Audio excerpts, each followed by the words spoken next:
Part 2 जंगली सुअर व शेर की लड़ाई। एक दिन जेम्स साहब अपनी नील की कोठी का निरीक्षण कर रहे थे। इतने में उनको खबर लगी कि कोठी से कुछ दूर एक शेर ने गाय मारी है। उन्होंने शीघ्रता से उस ओर जाकर देखा तो तुरंत की मारी हुई गाय की एक लाश मिली। थोड़ी दूर पर शेर के पगचिन्ह भी मिले। फिर क्या था?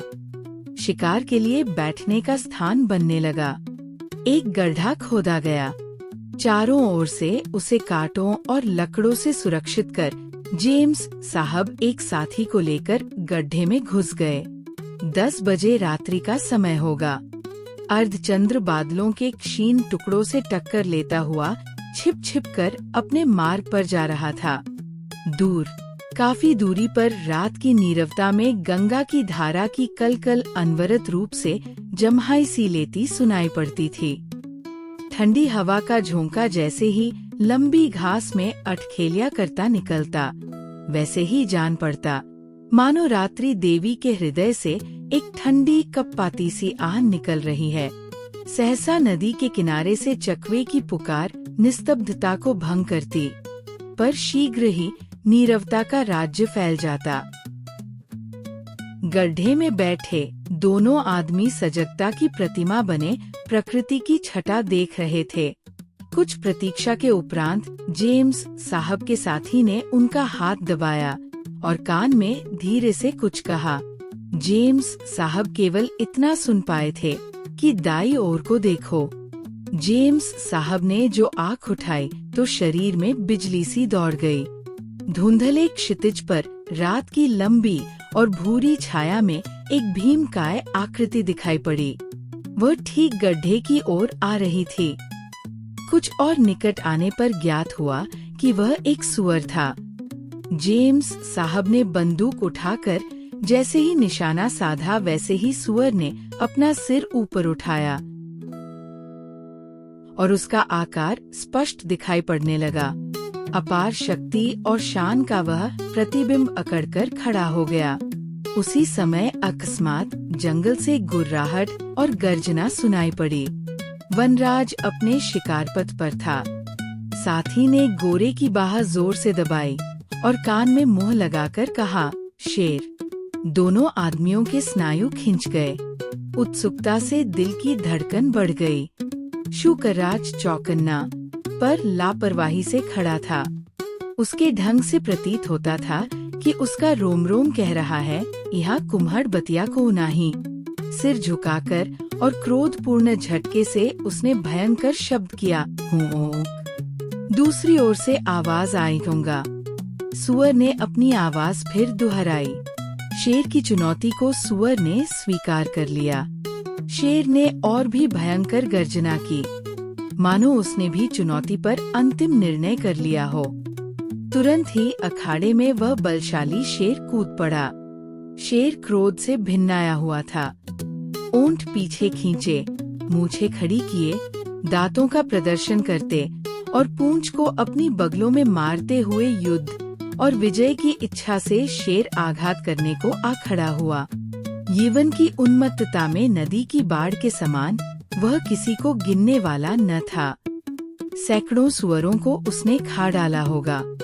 संभवतः 2-4 ने हमला किया था, क्योंकि उसके शरीर पर थोड़ी बहुत खरोंच और 2-4 घाव सुअर की काप के थे भी। शेर जवानी की धार में बह रहा था, पर सुअर ने शेर की तनिक भी परवाह न की। उसने हुहुक की ताल ही नहीं ठोंकी, वरन शेर की ओर एक छोटी सी दौड़ भी लगाई और गर्दन के बाल फुलाकर पूंछ ऊपर की। ये उसके आक्रमण का संकेत था। सुअर बड़ा विकट होता है। एक बार हमले की ठानकर फिर पीठ नहीं दिखाता। दोनों लड़ाके मैदान में जम गए। शेर घात लगाकर कभी लपकता और कभी सुअर के चारों ओर रेंगता सा चलता, जिससे किसी प्रकार पीछे से हमला कर सके। सुअर भी शेर की घात का ख्याल करके पैंतरे बदलता और अपना सिर उसकी ओर ही रखता। दाएं बाएं गोलाकार चक्कर में शेर और सुअर संभले, तने और कुछ देर तक हमले का अवसर देखते रहे। पैंतरों का चक्कर कुछ और संकीर्ण हुआ।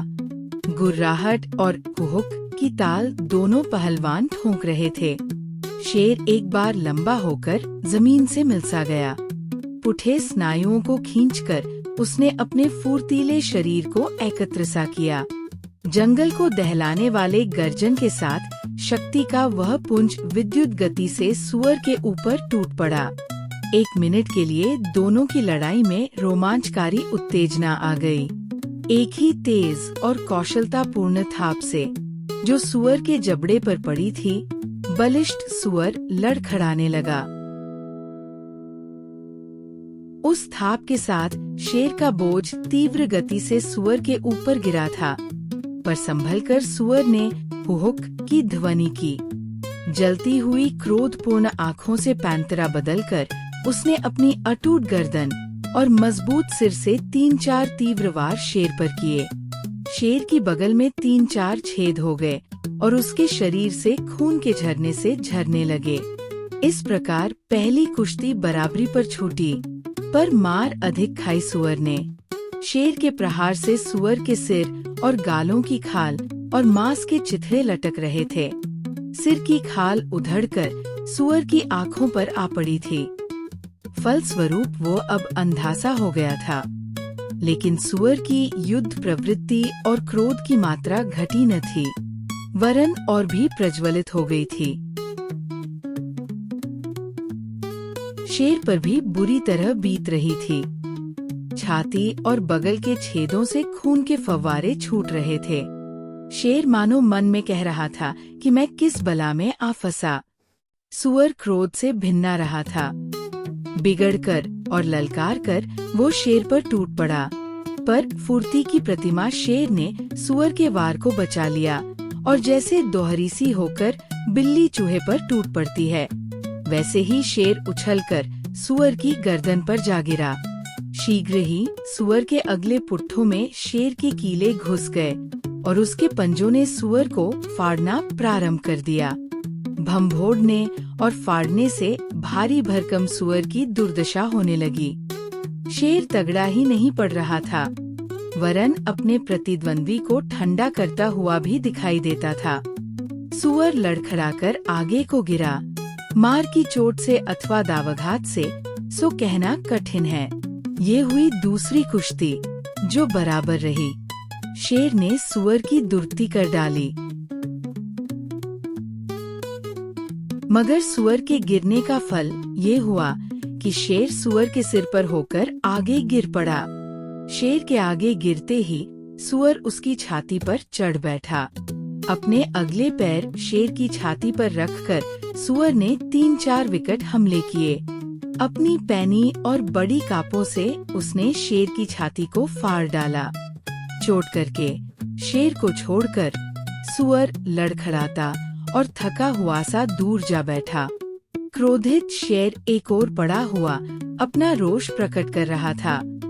ये थी तीसरी कुश्ती, जिसमें सुअर तगड़ा पड़ा पर जोड़ रहा बराबर। प्राण वेदना को कम करने के लिए 2 आवाजें हुई धाए धाए। जंगल गूंज गया। चकवा ने कौतूहल से पूछा के ऊ। दूसरे तट से चकवी ने उत्तर दिया के ऊ। जंगल प्रतिध्वनित हुआ अर्र घर्र, और दोनों लड़ाके शांत हो गए।